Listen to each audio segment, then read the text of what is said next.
Xo'p azizlar, bugun sizlar bilan reading skillni oshirish uchun passage ko'rib chiqamiz. Ya'ni bu kitobdan boshlaymiz. Bugun birdan boshlab to oxirigacha mana shunaqa kontent qilib boraman va bu orqali siz nafaqat reading mahoratingizni, balkim lug'at bilish darajangizni ham oshirib ketishingiz mumkin. Chunki bu yerda har bir lug'atning ma'nosini va qayerda ishlatishini, grammatikasini ko'rsatib ketaman. Bu yerda ham juda ham ko'p grammatikalar bor. Jami olganda bunda qariyb bir 1000tacha tekst kichkina parchalar bor. O'sha parchalar bizning daraja, masalan, boshi pre-intermediate yo intermediate bo'lishi mumkin. U yog'i advanced gacha ketadi. Xo'p, bu birinchi tekst, ya'ni The Best Recruiting Agent, ya'ni ishchilarni jalb qilishning eng yaxshi yo'li, misol uchun, bo'lishi mumkin. Xuddi shundan bugun boshlaymiz. Bu nima qilamiz? Buni men tarjima qilib beraman, lug'atlarni tushuntiraman, ma'lum bir joylar grammatikasini tushuntiraman.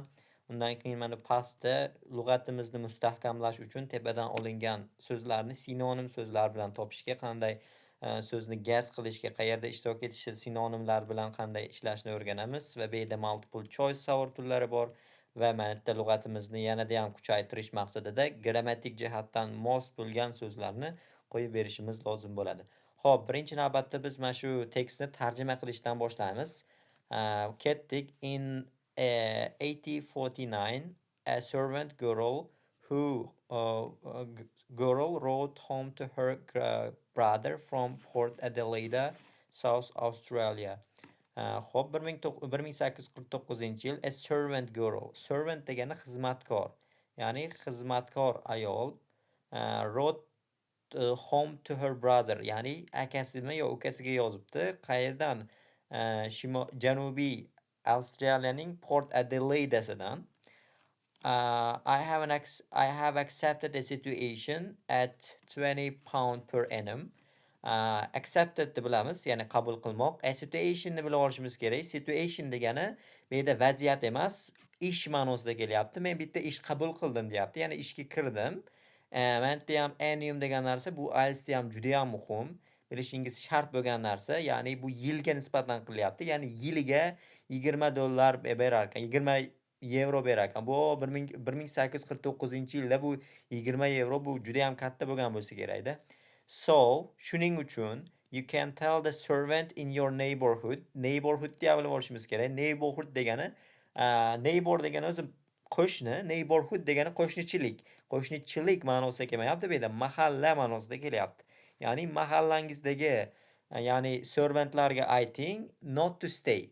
Mana to degani mana verblarni bog'lab beryapti, lekin to inkorni bog'lab beryapti bu yerda, chunki not ishtirok etyapti. Not to stay in England for such wages. Wages degani ya'ni oylik degani, salaryga sinonim. Bunday oylikka Angliyada turmaslikni qo'shnilaringizga ayting deyapti. Akasiga xat yozayotganida. As from, mana endi grammatik struktura ketyapti. Ya'ni as from degan narsa bor. As from degan narsa dan boshlab degani. As sariq ko'rinmas ekan bizda. Buni qizilga aylantirib olishimiz kerak.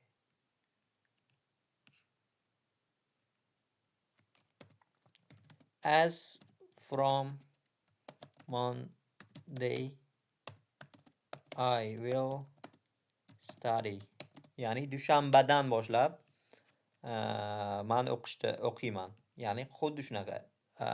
Bu yerda dan boshlab $4 to $8 ga, yiliga $4 va $8 ga o'sha yerda turmasin debdi. O'shanda Angliyada 4 dan tortib to 8 gacha to'laganda, u Avstraliyada $20 haligi funt sterling pound bo'lsa kerak. But come here, lekin men aytga kelinglar debdi xatida. Letters such as this, such as degani shu kabi. Kabi, this kelyapti, kabi. Shu kabi xatlar qaysiki, circulate degani aylanmoq, from kitchen to kitchen and from attic to attic. Mana yerda ibora ketyapti, ya'ni ko'p inglizlar ishlatadigan ibora. Kitchen to kitchen and from attic to attic degani qo'lma-qo'l bo'lib ketdi. Mana yerda circulate, Ya'ni qo'lma-qo'l bo'lib aylanib ketdi o'sha qishloqda. In England homes, ya'ni Angliyada uylarida were the best recruiting agent for colonies. Ya'ni o'sha koloniyalarga agentlarni to'plashning eng yaxshi yo'li ekan. Qaysiki? Then o'shandan keyin desperately degani o'ta katta degani juda jiddiy o'ta katta. In need of degani lug'at bor. Ya'ni muhtoj. Muhtoj degani misol uchun qanday bo'ladi? I am in need of money. Ya'ni menga pul kerak. Bu yerda prosta I need money deb ketsangiz bo'ladi, lekin bu yerda grammatik jihatdan sal uyg'unlashtirilganda, ya'ni artiklga qo'shilganda need of bo'lyapti. Men muhtoj degan ma'nosida kelyapti. Young woman to serve the pioneer. Pioneerni bilishimiz kerak. Bu IELTSda bilishingiz shart bo'lgan lug'at. Bu degani bitta narsaning birinchi qilgan ishi. Misol uchun chiroqni yo kompyuterni birinchi qilgan ishi pioneer bo'ladi. Xo'p, to serve the pioneer who were trying to create a new life for themselves in their choosing countries. Ya'ni o'sha ayollarga kimki o'zini yangi hayotini tanlagan mamlakatida yana boshlamoqchi bo'lganlarga juda ham muhtoj ekan o'sha koloniyalar. Other girls read about much better better prospects degani yaxshiroq imkoniyatlar, ya'ni yaxshiroq opportunity sinonim prospects. Oversea degani ya'ni dengiz orti deb o'zi o'zbek tilida ham, boshqa tillarda ham oversea deganda chet el nazarda tutiladi, ya'ni dengizdan u yog'i degani chet el nazarda tutiladi. Doim o'sha abroadga sinonim olinadi doim. In newspaper, in magazine, ya'ni boshqa qizlar buni yaxshiroq imkoniyatlarni chet eldan, ya'ni gazetadan va jurnallardan o'qishgan. Qaysiki o'sha gazetalarda o'sha tekinga yoki assisted degani yarmini qoplab berilgan degani. Misol uchun assisted passages degani, passage deganda bu yerda matn nazarda tutilmayapti, sayohat nazarda tutilyapti. Assisted passages degani o'sha yarmi puli qoplab berilgan sayohatlar degani. Yarmi puli qoplab berilgan sayohatlar yoki tekin dan berilgan advertisementlarni gazeta va newspaperlardan o'qib yaxshiroq umidlar bilan, ya'ni yaxshiroq imkoniyatlar olishni o'sha gazetadan olishibdi, короче. Bu yerda bo'ldi. Mana shuncha lug'atni, ya'ni sariqqa belgilab bo'lgan, qo'yilgan lug'atlarni bilishingiz shart. Agar readingda normalni tarjima qilib olaman desangiz. Xo'p, umuman olganda 20 ta chiqadi. Kichkina tekstdan o'zi 20 ta chiqyapti. Bu misol uchun siz bilishingiz kerak bo'lgan narsa. Agar bilmasangiz, siz readingni tarjima qilishga qiynalasiz. Endi ketdik. Bu yoqda pastga biz sinonim so'zlar bilan yozishni boshlaymiz. Job bu yerda tepada aytdik, ya'ni bitta sifatda bor edi. Situation degan narsani bu yerda men vaziyat emas, situationni, ya'ni ish va ma'nosida kelyapti degandim.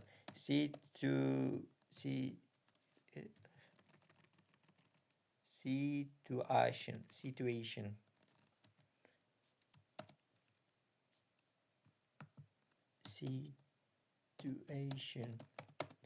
Ya'ni birinchi situation for each year, ya'ni har yili. Bu yerda biz ko'rdik, mana annum degan narsani. Annum degan narsa har yili degani, yillik degani. Annum bo'ldi. Money paid for works, ya'ni ish uchun to'lanadigan narsa. Nima? Mana ko'rdik, wages, ya'ni salaryga sinonim dedik. O'shanda oylik bo'ladi. Plural, ya'ni ko'plikda yozing deyapti va wages. Nimaga ko'plikda yozing deyotganingiz sabab mana yerda o'zi bizda ko'plikda kelgan bu.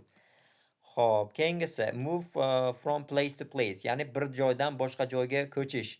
Mana yerda circulate degan narsa, ya'ni aylanmoq degan narsa kelayotgan edi. Circulate.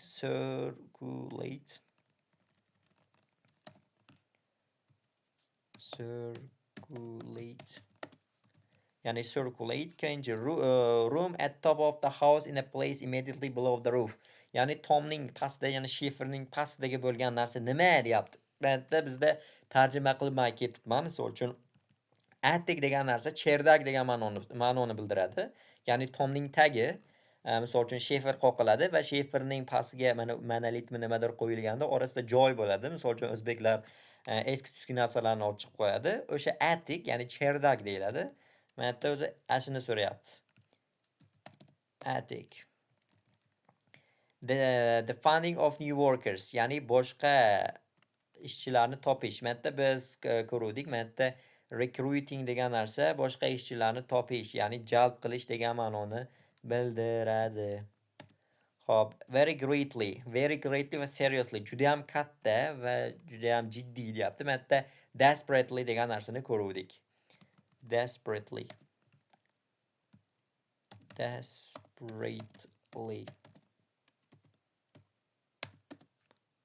Desperately keyinchi one of the first people, ya'ni birinchi oldida bo'lgan kishi. Mana yerda pioneerni degan narsani ko'ruvdik. Pioneer degani birinchi bo'lgan kishi. Mana yerda so'rayapti xuddi o'sha narsani.